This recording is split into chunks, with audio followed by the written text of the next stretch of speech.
Welcome learners. I am Dr. Pankaj Mittal. I am working as Secretary General Association of Indian Universities. In fact, only the second Women Secretary General of AIU in 97 years of its history. So today I will be speaking to you about access, equity and inclusion. As you all know that the National Education Policy, which has come after 34 years and is a very innovative, democratic and student-centric policy, it talks a lot about the access to higher education. And you would also know that the access means access which is measured through the gross enrollment ratio, that right now for our country is 27.1. That means, what does that mean? It means that out of 100 students in the age group of 18 to 23, only 27 students are enrolled in higher education. That looks bad because many of the developed countries have something like 67%, 71%, 75% at the gross enrollment ratio.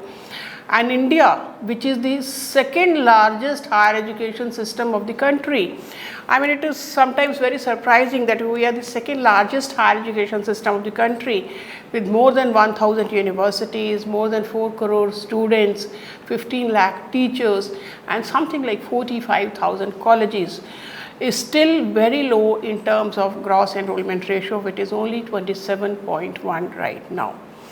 So the National Education Policy, it spoke a lot about access, means access to higher education. It also spoke a lot about equity. When I say equity, means access to higher education across, say, geographical boundaries, across various social groups, across various areas like rural, urban or rich, poor or SC, ST or minorities or means border hill area universities. So the access and equity go hand in hand. And the National Education Policy says that the access should be raised to something like 50% by 2035. That means that out of 100 students in the age group of 18 to 23, and why I take 18 to 23, because that is a relevant age group in which the students are entering the higher education system. So the National Education Policy says that in the relevant age group of 18 to 23, by 2035, 50% of the students should be in the institutions of higher education. Now, how do we achieve it? So if we really want to improve the access, what are the possible ways of increasing the access to higher education? See, one very simple method will be that increase the number of universities and colleges. The government can be asked to increase the number of universities and colleges, but as you all know, it's not very easy because a lot of funding is involved in opening new universities and colleges. So it can be open, but not to that extent which can cater to the GER of something like 50% by 2035. So what could be the second method? Second could be maybe increase the intake capacity of the existing program. So in a class, if you're having say 30 students or 50 students, increase it to 70, 80. So that can also increase the access to higher education because more students will be enrolled in higher education. But again, as you know, that it affects the quality because large group of students in a particular class will not be very good for imparting quality education, especially the personalized education which the NEP is talking about.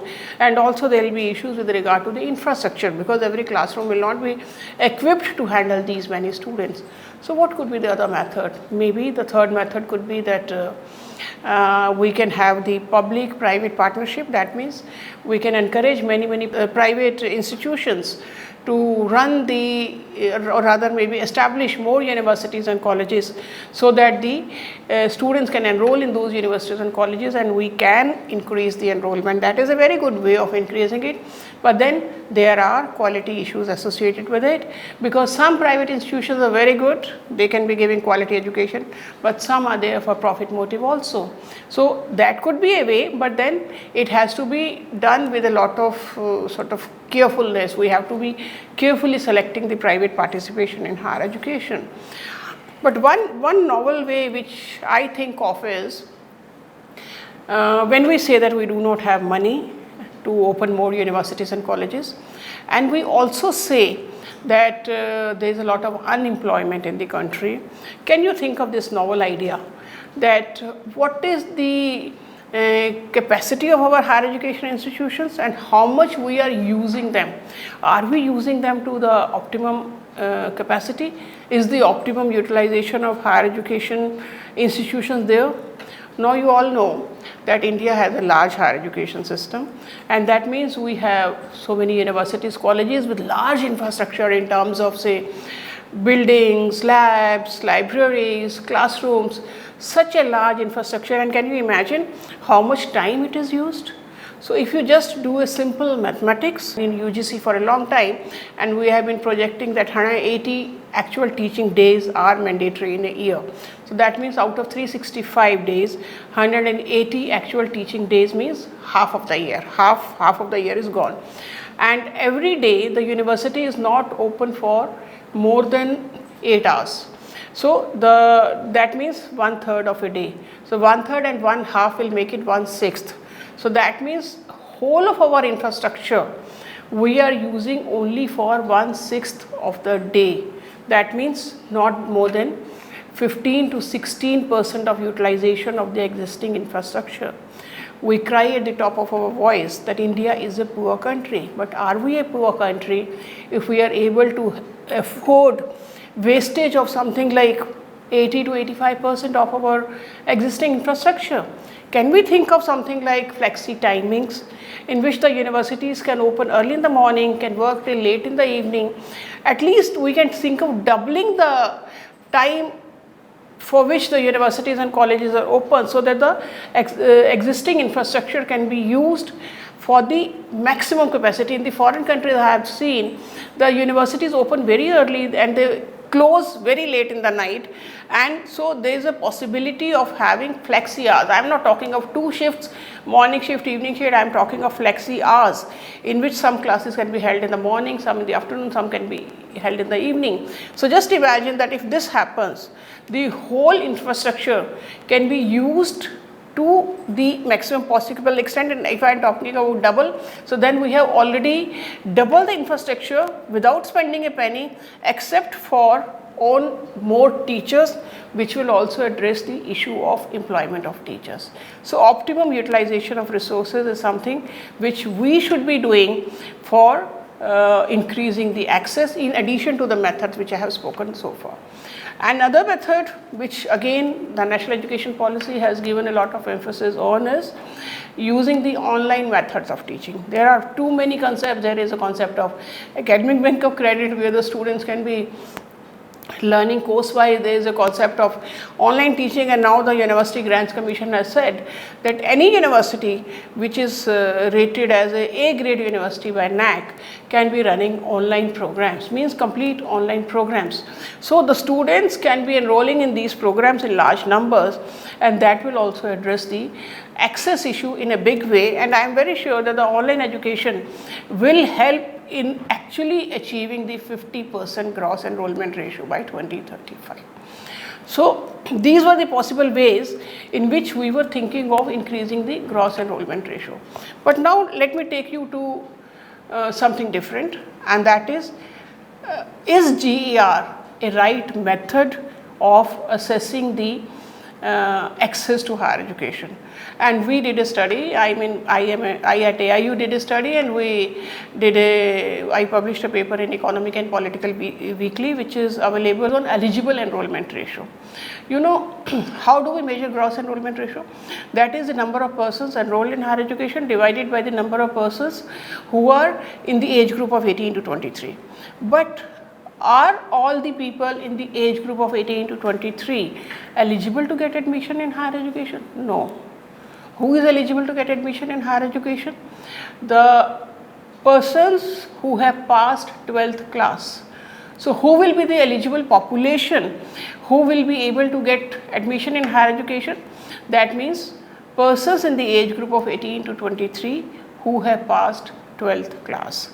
So if we see that population as the population, as the base population from which the enrollment is there, and we did a study with say around 10 countries, and these 10 countries were USA, Germany, France, UK, China, Brazil, India, Indonesia, South Africa and Pakistan. So these 10 countries we studied for a period of 2013 to 17 to see what is the difference between gross enrollment ratio and eligible enrollment ratio in these countries. And you will be surprised that India, which was almost at the end, means at number 8 in these 10 countries in the gross enrollment ratio, as soon as we use the term EER, eligible enrollment ratio, India's position climbed up. Because when we talk of gross enrollment ratio, we are talking of the total population. When we are talking of eligible enrollment ratio, we are talking of the eligible population. And when we talk of eligible population, India's EER, you know that India's GER is 27, but India's EER was 65. And that was almost equal to the EER of developed countries. In fact, when we saw the difference in the GER and EER for different countries, we saw that the difference was too much for the developing countries and the difference was very less for the developed countries. So you can see in the graph that how the average GER and EER of 10 countries is there, and you will see that in India it is 27 and 63.7 or 65 for India, and there is a large difference of almost more than 35 for India. But if you see the countries like USA, in USA the GER is 88 and the EER is 95. In Germany the GER is 67 and the EER is 85. So the difference is very, very minuscule, but this difference becomes large for the countries which are developing countries like India. So what does that mean? It means that the gross enrollment ratio, which is a ratio of the enrollment of the total population, and which we are thinking as a problem of the higher education system, is actually a problem at the lower education, means at the school education. Because if we have enough population, say more population who are eligible to get admission in higher education, then with that base population, and even if we have the existing, like right now also if you see the transition rate, large, something like 90% students who are passing 12th class are going to higher education, but the 12th pass outs are very less.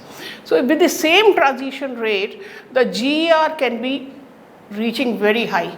So therefore we have to address the problem at the school education, we have to reduce the dropouts at the school level, we have to increase the number of pass outs who are past 12th class and are eligible to get admission into higher education.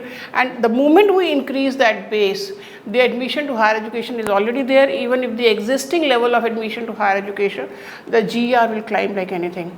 And the 65 which I am telling you, the 65 EER is already comparable. I mean, we are talking of 50, but 65 is already there in India, where the eligible enrollment ratio is almost comparable to any developed country.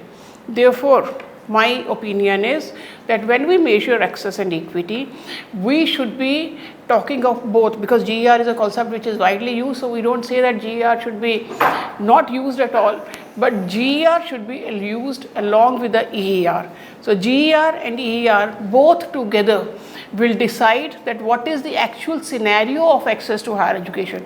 We cannot depend upon only one parameter, that is GER. We should be talking about GER and EER and then say where the India stands, because GER is a concept which was developed by the Western countries. So in India or the developing countries, EER maybe is it would be a better measure, because it actually talks of the problem, where it is, where to hit and where to address the problem.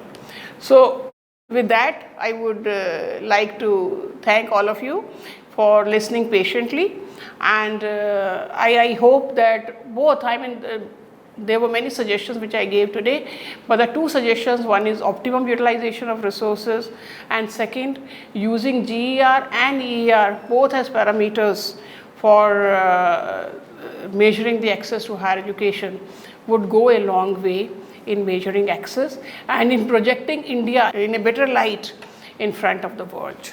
Thank you very much. Happy learning. Keep learning. Thank you.